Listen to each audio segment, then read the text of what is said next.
Ladies and gentlemen, Diablo 4 is coming out today, and I cannot wait. What edition did y'all buy? Did you buy the $100 edition or the $400 edition? Y'all let me know which one y'all bought. We're gonna check the reviews of IGN. I don't really like to go by these company reviews because before the game release, because all that does is it's basically a paid review. But I want to do a reaction just to see what they got to say. And y'all let me know in the comments what y'all think, man. Let's go. Like seeing your favorite band play their greatest hit live, Diablo 4 is completely awesome to behold, even when you know exactly how the song's going to go. Absolutely. It may not try to push the boundaries of ARPGs, but the tweaks, improvements, and borrowed ideas it does introduce have made this the best Diablo's ever been. Finely tuned combat, extensive build options, and stellar graphics are all among immaculate graphics and immaculate storytelling. I'm about to be a rogue, so I already know. Immaculate. The most impressive in the genre, and its endgame activities are shockingly well thought out. A weak story and some irritating bugs do occasionally throw a wet blanket over the fires of hell, but the 80 hours I've spent in Sanctuary have still been overwhelmingly positive. And even after all that demon slaying, I'm excited to play a whole lot more. Break the chains. Beautiful. And discover who you were meant to be. Y'all think this the Unreal Engine 5? Break the chains. Diablo 4 largely succeeds at modernizing the depths of hell enough to finally match its more recent ARPG peers, like Path of Exile or Lost Ark. I'm gonna play that one too. Path of Exile. I'm definitely gonna be on that one as well. You and up to 3 friends are once again sent on an endless string of exciting dungeon crawls where mastering your abilities and optimizing your DPS are generally more important than an engaging story or explaining the insane diarrhea of flickering lights that currently occupies the screen. Running dungeons once again captures that enjoyable, compelling loop of killing hordes of enemies, completing objectives, and downing bosses. And doing side quests to learn more about the world's lore is usually a very good time too. I hope you've lined your pockets with healing drops. If you were hoping Diablo 4 would shock the ARPG world with massive innovations to the genre, however, you're likely to be disappointed in that regard. Yeah, it don't Blizzard mostly seems content to play it safe by making smart but unsurprising changes to the ARPG formula, with things like... And it don't look like Path of Exile gonna reinvent the wheel neither. So, but I'm curious to see what they do. These two games, Diablo 4 and PoE, they're gonna keep me busy. I'll tell you that much. That and League of Legends. So, all 3 of them games. Like more customizable skill trees and more diverse playstyles between classes. That might sound overly familiar, but this strategy has resulted in a game that's unbelievably well designed, succeeding at practically everything it tries. Diablo 4's story probably isn't going to win any awards, but it's still a massive step in the right direction compared to its predecessor. The quest to find and stop Lilith, daughter of one of the primevals of hell, after she unleashes her fury upon Sanctuary, serves as a fantastic kicking off point.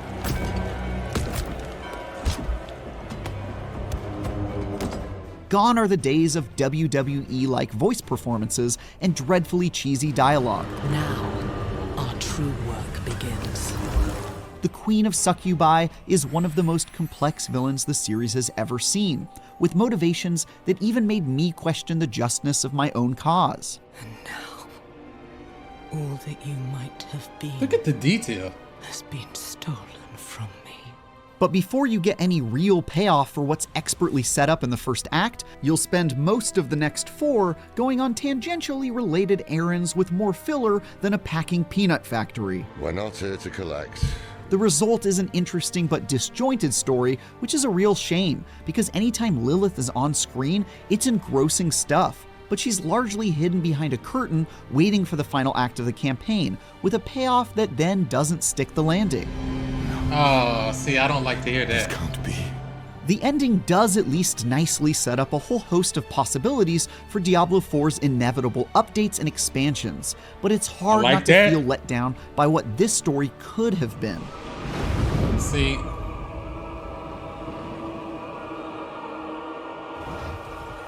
I wonder if I can be evil. Let me be evil.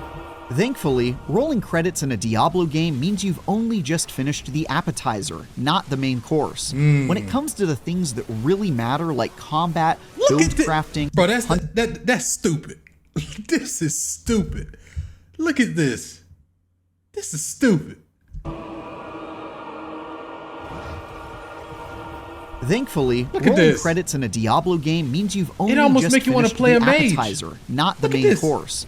When it comes to the things that really matter, What the like fuck? combat, build crafting, hunting for gear, and especially the end game, Diablo 4 absolutely knocks He's it out of the deleting park. everything. All Where 5 character are his cooldowns at?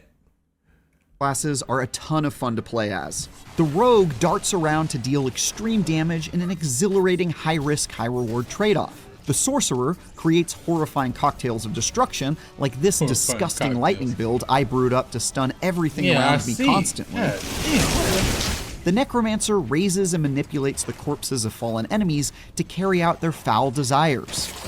The barbarian is an expert in all forms of Hulk smashing, who can charge forward to destroy everything in their path. And the druid uses their anamorph abilities to wail on demons, with probably the most build I ain't gonna lie, diversity that of look any good. class. Gear Let's look at the damage. The druid uses their anamorph 30, abilities 30, to wail 20. on demons, Oh, that- with probably the most build 37. diversity of any class.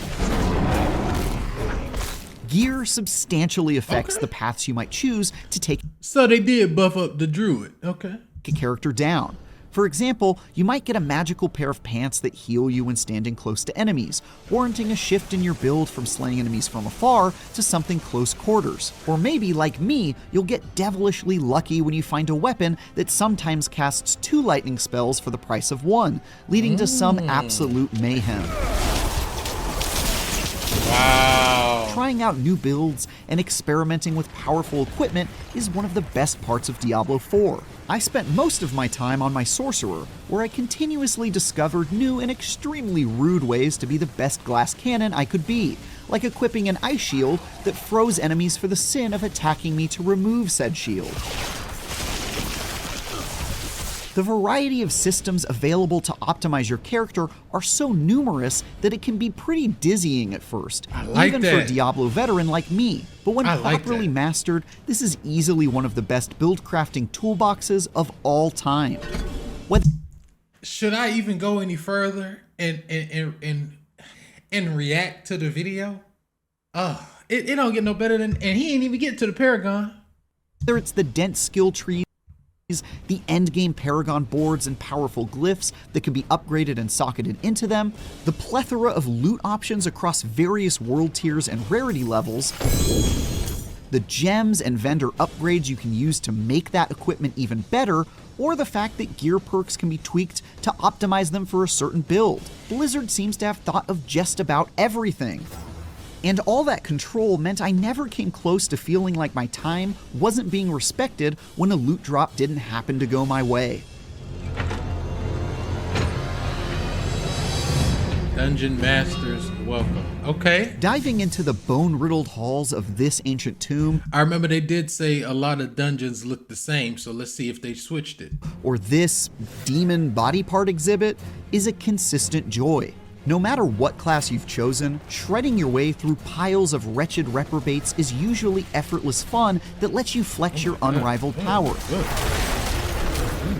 Though some of the more difficult activities like You're doing Nightmare damage. Dungeons are bound to put those skills to the test. There's also a good chance you'll run into a random event that might have you rescuing some poor lost souls or getting attacked by the Butcher, a familiar demon who enjoys meat. This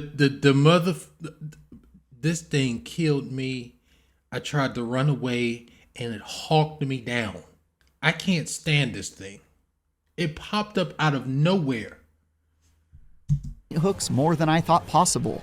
Admittedly, regular shit. minions have very few unique mechanics I could discern in the seconds it took to send most back to hell with my coldest regards. But you do get the occasional breath of fresh air, like shamans that summon new enemies to the battlefield, making their executions a high priority, or skeletons that slowly shamble toward you with big beefy shields. Dungeon bosses have a bit of a similar the mage is inconsistency. looking good. I can only fight so many big floating demon wizards called the Curator or some such nonsense before it all just blends together into one big pile of satisfyingly defeated gore. But others are much more memorable, like one where a laughing cultist repeatedly summoned waves of freaks until he ran out of steam and was quickly turned into a bowl of mashed potatoes by me and my friends.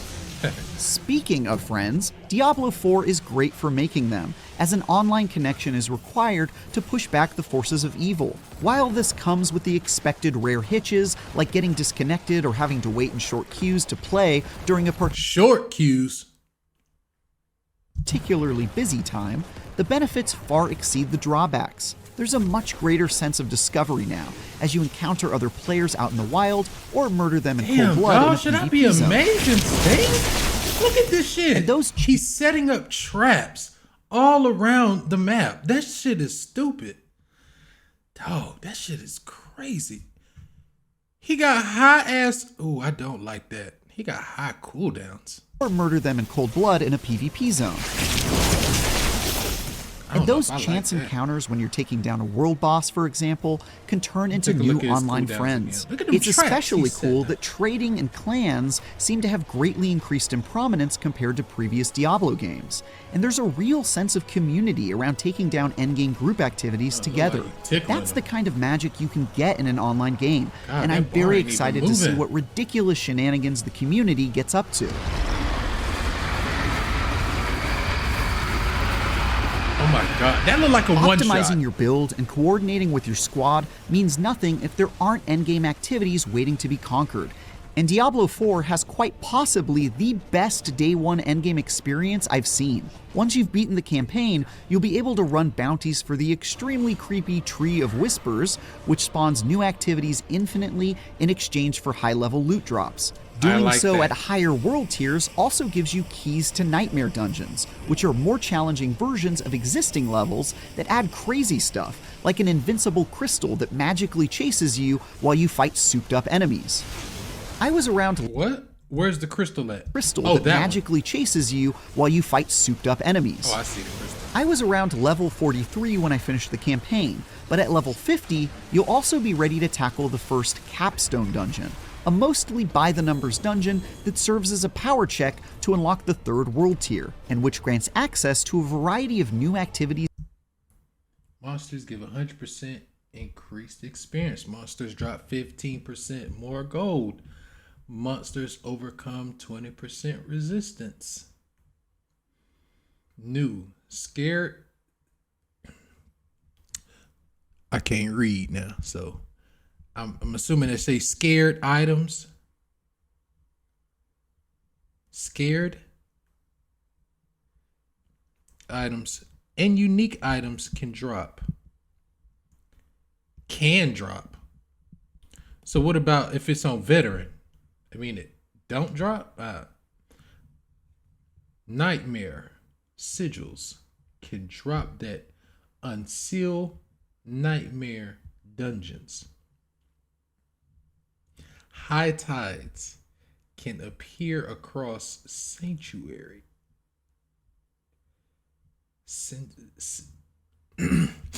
We'll move on from that. Champion monsters with damage resistance auras can appear. Nigga, I don't know what none of that shit mean, and I just fucked up a lot of words, but we're gonna keep going. I bet your torment is crazy. And loot drop ranks. One completely awesome addition are Helltide events, which cause blood to rain from the sky in certain zones and uber deadly enemies swarm everywhere. Killing them and collecting nonsensically named aberrant cinders without dying allows you to open special chests that are positively crammed with sacred loot. Like this. Wow. But PvP is possibly the endgame activity with the longest tail. You'll find 2 PvP zones in Sanctuary, where you compete to slay NPC enemies to collect materials while keeping your head on a swivel to defend PvP, against that's rival what I would players who think. might decide to kill you and take your resources for themselves. Running around in these chaotic zones is completely nerve-wracking and hilarious, especially since even your own party members can betray you by scooping up your valuable materials since they aren't shared. You might even be tempted to leave the party to rid yourself of that pesky friendly fire protection and lash out at a former ally. Then at level 70, you get another capstone dungeon to unlock the final world tier for even better loot, and there's yet another final endgame dungeon designed for level 100 characters after that. The treadmill of things to conquer is so well designed, I didn't want to get off even when I felt like I had this seen mage! 95% of what was on offer. Look at The this whole time shit. you work towards the max level of 100, you're earning Paragon points to make your character even more deadly against your increasingly formidable foes, which serve as a carrot to keep grinding your way. I'm gonna be an archer that I can just spawn fucking I can spawn shadow clones. Buffs, debuffs, and cooldowns is all I'm looking for.